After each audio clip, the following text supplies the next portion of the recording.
Vous êtes sous des lumières fluorescentes crues. La file n'a pas bougé depuis des minutes. Votre bagage cabine semble plus lourd à chaque pas. Quand c'est enfin votre tour, l'agent lève la main, passeport. Vous le tendez juste une fraction de seconde plus lentement que vous ne l'aviez voulu, pas assez pour que quiconque d'autre le remarque, mais assez pour eux. Leurs yeux ne quittent pas vos mains, pas votre visage, vos mains. Motif de votre voyage? Combien de temps resterez-vous? Des questions simples, ou du moins, c'est ce que vous pensez. Car à cet instant, ce ne sont pas vos réponses qui sont vérifiées, c'est vous. Dans cette vidéo, vous apprendrez 10 questions douanières et d'immigration qui décident discrètement qui passe et qui est mis de côté, ce qui coûte des heures, des vols et parfois des centaines de dollars. Ce que la plupart des voyageurs ne réalisent pas, c'est ceci. Les agents des douanes et de l'immigration ne posent pas de questions pour apprendre quoi que ce soit de nouveau. Ils savent déjà. Avant même que vous n'atteigniez ce comptoir, votre scan de passeport a été mis en correspondance avec les données de vol, l'historique des billets, les entrées précédentes, les schémas de durée de séjour et parfois même la fréquence à laquelle vous modifiez les dates de retour. Les questions que vous entendez ne portent pas sur l'information. Elle porte sur la vérification. Et plus important encore, la cohérence. C'est pourquoi 2 passagers peuvent donner la même réponse et pourtant un seul est autorisé à passer. Le système cherche la friction, une pause trop longue, une correction en milieu de phrase, un sourire qui arrive un peu tard. Vous vous souvenez peut-être de quelqu'un devant vous à qui on n'a posé qu'une seule question et qui est passé directement. Puis tout à coup, c'est votre tour et les questions continuent d'affluer. Non pas parce que vous avez fait quelque chose de mal, mais parce que quelque chose ne correspondait pas parfaitement. C'est ainsi que des voyageurs ordinaires deviennent des cas accidentels. Pas des criminels, pas des contrevenants, juste des personnes qui n'ont pas compris comment le système écoute et ce qu'il écoute réellement. Quand l'agent demande « Combien de temps resterez-vous ?» Cela semble anodin, mais cette question ne porte pas sur les chiffres, elle porte sur la confiance. Observez ce qui se passe quand un voyageur répond ainsi « Eh bien, je prévois de rester environ 10 jours, mais je pourrais prolonger si mon cousin… » La phrase n'est même pas terminée. Les yeux de l'agent se plissent, non pas parce que le plan est illégal, mais parce que la réponse ne cesse de changer. Comparez maintenant avec 10 jours, vacances. Même information, signal complètement différent. Voici la partie que la plupart des gens manquent. L'agent sait déjà pour combien de temps vous avez réservé votre séjour, il connaît votre date de retour, il sait si vous l'avez déjà modifié. La question ne teste pas l'honnêteté, elle teste l'alignement. Tout détail supplémentaire que vous ajoutez ne vous aide pas. Il donne au système plus de marge pour trouver de la friction. Une autre question courante, où logerez-vous? La réponse la plus sûre n'est pas une histoire, c'est un lieu. Hôtel au centre-ville de Chicago? Pas comment vous l'avez trouvé, pas qui vous l'a recommandé, juste le fait. Alors demandez-vous ceci. Si le système a déjà les données, à qui expliquez-vous vraiment les choses?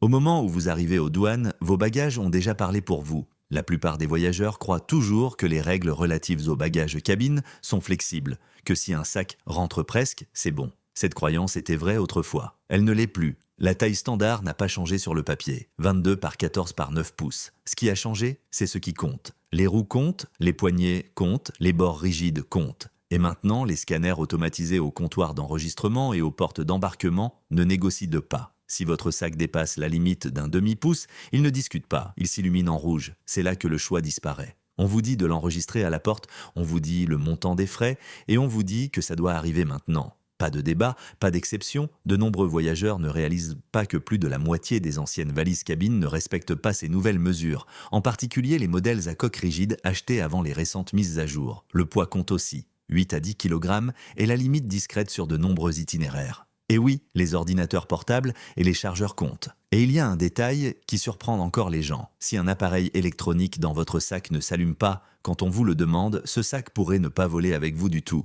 Alors demandez-vous, quand votre sac atteint le scanner, quelle histoire raconte-t-il? Avant même que vous n'ouvriez la bouche. Voici ce que la plupart des passagers n'entendent jamais annoncer. Quand votre sac est signalé à la porte, ce moment ne concerne pas seulement les règles. Il fait partie d'un système de revenus. Les agents de porte sont sous pression pour maintenir l'embarquement à l'heure, réduire les conflits de compartiments supérieurs et oui, générer des frais annexes. Dans de nombreux aéroports, chaque enregistrement forcé à la porte génère un petit crédit interne. Pas énorme, mais constant. C'est pourquoi le système fonctionne mieux quand vous vous portez volontaire. Vous vous dirigez vers le gabarit métallique, juste pour vérifier, vous y glissez votre sac, il coince, à peine. Maintenant, la décision ne vous appartient plus. Contrastez cela avec le voyageur à côté de vous qui porte un sac de sport souple et sombre. Il bombe légèrement. Il ne s'approche pas du gabarit. Il passe. Même volume, résultat différent. Ensuite, il y a l'horloge invisible. Certaines compagnies aériennes utilisent des systèmes automatisés qui prévoient les correspondances manquées avant qu'elles ne se produisent. Si vous êtes en retard, même de quelques minutes, votre siège peut être réattribué avant que vous n'atteigniez la porte. Votre nom disparaît de la liste d'embarquement discrètement. D'autres retiennent les vols, mais seulement si l'algorithme décide que vous valez la peine d'être attendu. Alors voici la question inconfortable. Si un système peut vous éliminer avant même que vous n'arriviez, savez-vous comment le contester ou même réaliser que cela s'est produit?